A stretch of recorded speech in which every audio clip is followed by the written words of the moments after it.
This session, every Texan is excited that we will be working hard to make sure that we have equitable social justice policies in the Texas Legislature. It is essential that the policy enactments, the bills that are filed and the bills that are passed in our next legislative session are race equitable, have implications for every Texan, including every person of color and our immigrant populations. There's no question that Blacks, Latinos, and immigrants have been hardest hit by the COVID pandemic, and they cannot continue to be left out of our policy considerations.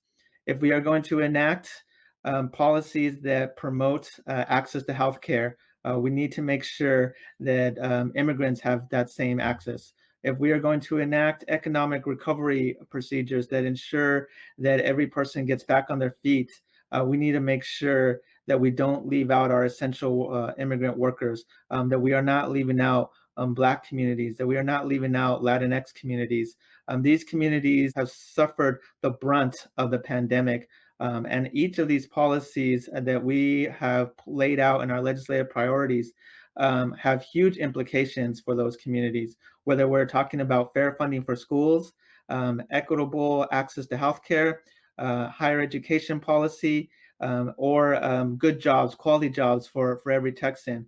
The implications for Black Texans, for Latino Texans, and immigrant Texans could not be clearer, and they cannot be left behind the way they were in some of the national COVID response.